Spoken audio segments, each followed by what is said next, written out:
Hi, welcome to 3 roses kitchen. இன்றைக்கி நம்ம என்ன செய்ய போகிறோம்னு பார்த்தீங்கன்னா ஒரு சூப்பரான ஹெல்த்தியான ஃப்ரை ரெசிபி தாங்க பார்க்க போகிறோம். என்னென்னு பார்த்தீங்கன்னா இந்த ப்ராக்கோலியை வச்சு நம்ம ஒரு சூப்பரான ப்ராக்கோலி ஃப்ரை தான் செய்ய போகிறோம். எப்படி செய்கிறதுன்னு வாங்க வீடியோக்குள்ளே போய் பார்க்கலாம். வீடியோக்குள்ளே போகிறதுக்கு முன்னாடி ஃபஸ்ட் டைம் நம்ம சேனலை பார்க்குறது இருந்தால் சேனலை சப்ஸ்கிரைப் பண்ணிக்கோங்க. மறக்காமல் லைக் பண்ணிட்டு உங்கள் ஃப்ரெண்ட்ஸ் அண்ட் ஃபேமிலி மெம்பர்ஸ்க்கு ஷேர் பண்ணுங்கள். வாங்க இப்போ வீடியோக்குள்ளே போகலாம். அதுக்கு பார்த்தீங்கன்னா நான் ஒரு ப்ராக்கோலி எடுத்து வச்சுருக்கேங்க. இப்போ இதை வந்துட்டு நம்ம இந்த மாதிரி கட் பண்ணி எடுத்துக்கலாம். பாருங்கள், இந்த மாதிரி கத்தி வச்சுட்டு இப்படி கட் பண்ணி எடுத்துக்கலாங்க. உங்களுக்கு தேவையான சைஸுக்கு தகுந்த மாதிரி நீங்கள் கட் பண்ணி எடுத்துக்கோங்க. கட் பண்ணி வச்சுருக்கிற இந்த ப்ராக்கோலியை நான் அடுப்பில் வந்து சுடு தண்ணி ஊற்றி வச்சுருக்கேன். இப்போ வந்து இது சூடாயிடுச்சு. இது கூட கொஞ்சம் உப்பு, மஞ்சள் தூள் சேர்த்துட்டு இப்போது இந்த ப்ராக்கோலியை வந்து நம்ம சேர்த்துக்கலாங்க.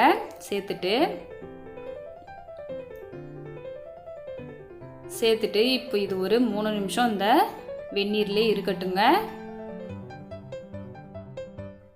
நீங்கள் இந்த மாதிரியும் பண்ணலாம், இல்லைன்னா இட்லி பாத்திரத்தில் வச்சு நம்ம வேக வச்சும் எடுத்துக்கலாங்க. இப்போது அது ஒரு பக்கம் இருக்கட்டும். ஸ்டவ் ஆன் பண்ணிட்டு ஒரு கடாய் வச்சுக்கலாம். அதில் வந்துட்டு எண்ணெய் ஊற்றிக்கோங்க. எண்ணெய் சூடானதும் கடுகு சேர்த்துக்கோங்க. கூடவே 1/4 டேபிள் ஸ்பூன் சீரகம் வந்து சேர்த்துக்கலாங்க. சேர்த்துட்டு இது ரெண்டும் நல்லா பொரிஞ்சதும் பெரிய சைஸ் வெங்காயம் ஒன்று கட் பண்ணி வச்சுருக்கேன். இப்போ அதை வந்து சேர்த்துக்கலாம். சேர்த்துட்டு கூடவே ஒரு 10 பல்லு பூண்டு வந்து நல்லா தட்டி வச்சுருக்கேன். இப்போ அதுவும் சேர்த்துக்கலாம். கூடவே ஒரு கொத்து கருவேப்பிலை சேர்த்துட்டு இதை வந்து நம்ம வதக்கிக்கலாங்க. பூண்டை வந்து பார்த்திங்கன்னா கண்டிப்பாக வந்து இடித்து போடுங்க. அப்போ தான் அதோட வாசனையும் அப்புறம் டேஸ்ட்டும் ரொம்ப நல்லாயிருக்கும். இப்போ இது கூட பார்த்திங்கன்னா 2 மீடியம் சைஸ் தக்காளி வந்து பொடியாக கட் பண்ணி வச்சுருக்கேன். இப்போ இதையும் சேர்த்துக்கலாங்க. சேர்த்துட்டு தக்காளி வதங்கிறதுக்காக கொஞ்சம் உப்பு வந்து சேர்த்துட்டு இதை வதக்கிக்கலாம். வதக்கி விட்டுட்டு இப்போ இதுக்கு வந்து நம்ம மசாலா வந்து சேர்த்துக்கலாங்க. அதுக்கு பார்த்திங்கன்னா 1/4 டேபிள் ஸ்பூன் மஞ்சள் தூள், உங்கள் காரத்துக்கு ஏற்ற மாதிரி நீங்கள் மிளகாத்தூள் வந்து சேர்த்துக்கோங்க. கூடவே 1/4 டேபிள் ஸ்பூன் மல்லித்தூள் சேர்த்துட்டு 1 டேபிள் ஸ்பூன் கரம் மசாலா வந்து சேர்த்துக்கலாம். சேர்த்துட்டு இப்போ இதையும் நம்ம வதக்கி விட்டுக்கலாங்க. வதக்கிட்டு இப்போ இது வதங்கிறதுக்காக கொஞ்சம் தண்ணி வந்து சேர்த்துக்கலாம். சேர்த்துட்டு இந்த மசாலா இந்த தண்ணியோட நல்லா வதங்கி வரட்டும். பாருங்கள், நல்லா வதங்கி வந்துருச்சு.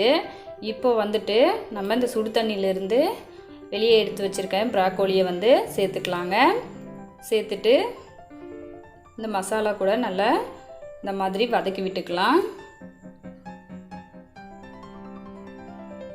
இப்படி நல்லா பெரட்டினதுக்கு அப்புறமா இதுக்கு தேவையான அளவு உப்பு வந்து சேர்த்துக்கலாங்க. சேர்த்துட்டு இப்போ இதையும் நல்லா மிக்ஸ் பண்ணி விட்டுடலாம். மிக்ஸ் பண்ணிவிட்டு ஒரு தட்டு போட்டு மூடி வச்சுக்கலாங்க. அடுப்பு வந்து மீடியம் ஃப்ளேமில் வச்சுக்கோங்க.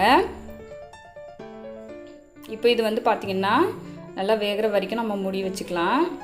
அந்த ப்ராக்கோலியில் இருக்கிற தண்ணியெல்லாம் கொஞ்சம் விட்டு வந்திருக்கு. இந்த தண்ணியெல்லாம் நல்லா ட்ரை ஆகிற வரைக்கும் வேக வச்சுட்டு நம்ம ஃபைனலாக 1/2 டேபிள் ஸ்பூன் வந்து பெப்பர் தூள் வந்து சேர்த்துக்கிறாங்க. சேர்த்துட்டு ஃபைனலாக மல்லி இலையை சேர்த்துட்டு நம்ம 2 பெரட்டிட்டு ஸ்டவ்வை வந்து ஆஃப் பண்ணிக்கலாம். இது வந்து பார்த்திங்கன்னா சாப்பிடும்போது சாதத்துக்கு சைட் டிஷ்ஷாக வச்சு சாப்பிட்லாங்க. ஈவன் சப்பாத்தி கூட வச்சு சாப்பிட்லாம். அவ்வளோ டேஸ்ட்டாக இருக்கும். அவ்வளோதான், நம்மளோட சூப்பரான ப்ராக்கோலி ஃப்ரை வந்து ரெடி ஆகிடுச்சு. அப்படியே பார்த்திங்கன்னா சாப்பிட்றதுக்கு நம்ம மட்டன் கறி மாதிரி இருக்குங்க. அவ்வளோ டேஸ்ட்டாக இருக்கும். கண்டிப்பாக நீங்களும் ட்ரை பண்ணி பாருங்கள். ரொம்ப சிம்பிளான ரெசிபி தான், ஆனால் இதோட டேஸ்ட் வந்து அவ்வளோ ரிச்சாக இருக்கும். பாருங்கள் எந்தளவுக்கு சூப்பராக வந்திருக்குன்னு. கண்டிப்பாக நீங்களும் ட்ரை பண்ணி பார்த்துட்டு உங்களோட கமெண்ட்டை சொல்லுங்கள். தேங்க்ஸ் ஃபார் வாட்சிங்.